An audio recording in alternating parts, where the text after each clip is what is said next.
యేసుక్రీస్తు నామములో మీ అందరికీ మా పరమ యెరూషలేము మినిస్ట్రీస్ ద్వారా ప్రేమపూర్వకమైన వందనాలు తెలియజేస్తున్నాం. దేవుని వాక్యమును ఈ పూట కాస్త దేవుని మాటలు మనం విందాం.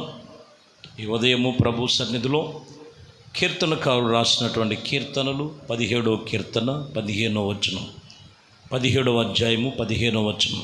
నేనైతే నీతి గలవాడినై నీ ముఖ దర్శనము చేసేదను, నీ స్వరూప దర్శనము నా ఆశను తీర్చుకొందును. ఇక్కడ గమనించినట్లయితే ఈయనకున్న చర్యలు ఏంటో తెలుసండి. నీతి గలవాడినై నేను ఉంటానని తీర్మానం అతనుకున్నటువంటి తీర్మానం. ఈరోజు మనము ఆయనతో మనకు ఉండవలసిన తీర్మానాలు ఏంటో తెలుసా? నీతి గలవాడనై నీ ముఖ దర్శనము నేను చూడాలి, నీ స్వరూప దర్శనము నాకు ఆశను తీర్చుకునేటట్లు ఇదిగో దేవుని ఎదుట ఆ నీతిని కాపాడుకోవాలి. నీతిని అనీతి పరులుగా ఉండకూడదు. వాక్యం చెప్తున్నటువంటి విషయములో ఆయన స్వరూప దర్శనమును మనం చూస్తాం. మనం మొదటిగా మన చర్య అంటే నీతి కలిగినటువంటి నడత అనుసరించే వారమై ఉండాలి. దినవృత్తాంతముల 2వ గ్రంథములో రాజు ఇట్టి నమ్మకమైన చర్య చూపిన తర్వాత కోరేషు రాజు అక్కడ మనము యూదా దేశం అంతటిలో ప్రాకారముల మీద దిగి వాటిని లోపరుచుకొనజాలని అని వాక్యం చెప్తున్నమాట.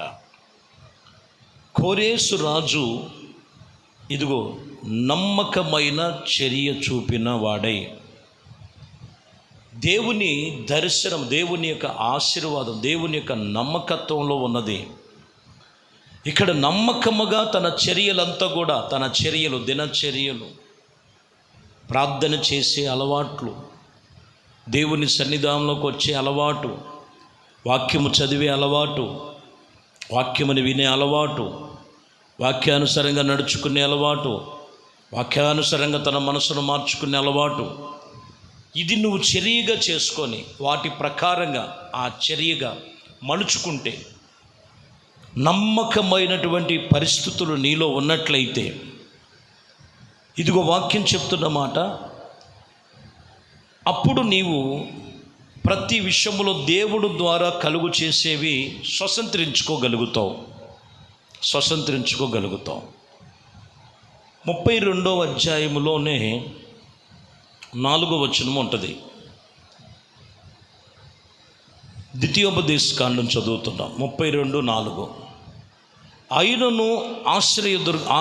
ఆశ్రయదుర్గముగాను ఉన్నాడు, ఆయన కార్యములు సంపూర్ణము, ఆయన చర్యలు న్యాయములు, ఆయన నిర్దోషము నమ్ముకొందున దేవుడు ఆయన నీతిపరుడు, యథార్థవంతుడు.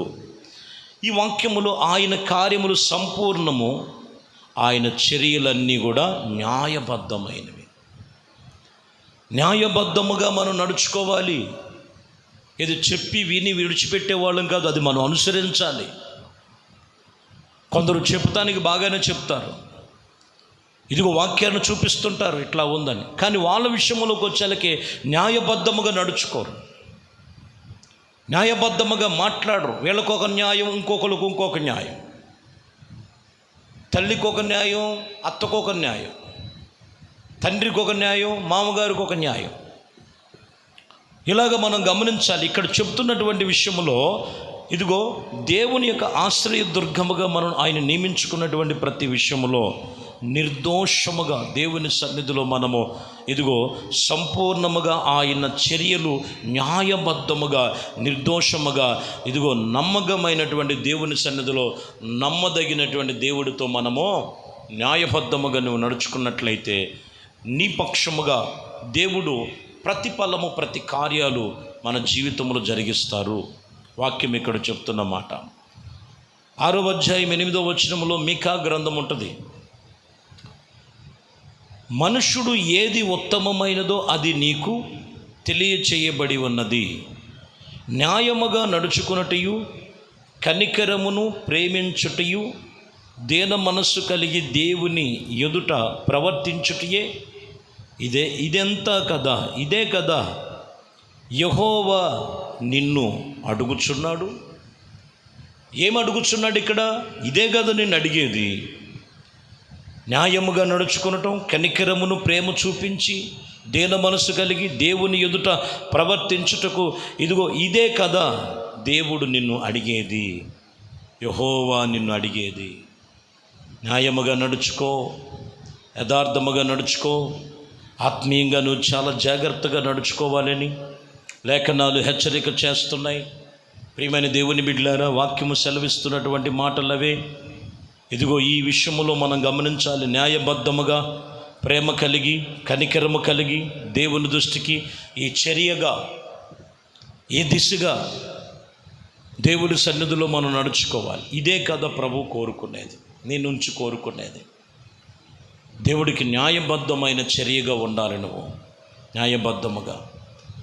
సామెతల గ్రంథంలో 24వ అధ్యాయం 25వ వచనం చదువుతున్నా. న్యాయముగా తీర్పు తీర్చువానికి మేలు కలుగును, క్షేమకరమైన దీవెన అట్టి వారి మీదకే వచ్చును.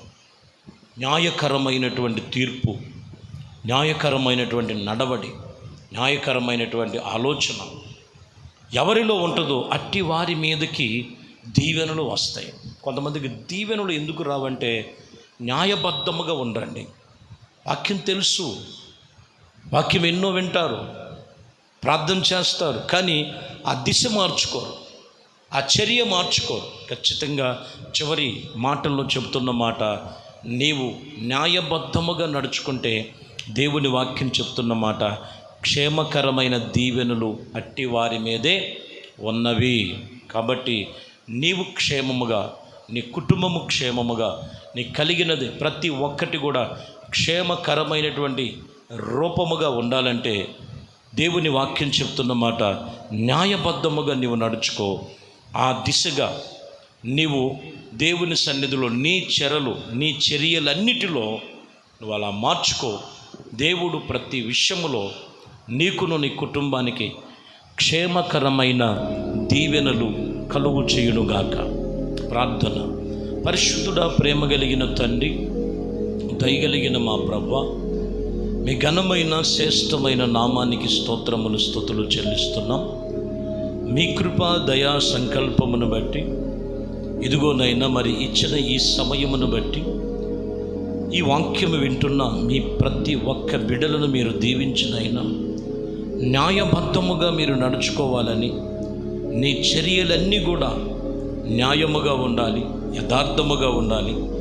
ఇదిగోనైనా ఖచ్చితమైనటువంటి దీన మనస్సుతోనూ కనికరముతోనూ ఆయన యందు నిర్దోషమైన నమ్మకత్వముగా ఉండాలని మీ వాక్యం చెప్తున్న ప్రకారం అయా, వాక్యం విని కూడా మార్పు లేని వారు ఎంతమంది ఉన్నారు?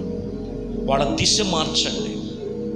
వాళ్ళ చర్యలన్నీ కూడా మీ వాక్యానుసారంగా వాళ్ళు చర్యలుగా మార్చుకొని అలాగ నేను నడుచుకోవాలనే ఒక మనస్సు వారిలో కలుగు చేయమని, అట్టి రీతిగా మీ బిడ్డలు మీ చేతులకు అప్పగిస్తూ మహిమ ఘనత ప్రభావాలు మీకే పొందుకోమని నజరేయుడైన యేసుక్రీస్తు నామములో ప్రార్థించి వేడుకొనుచున్నాము తండ్రి.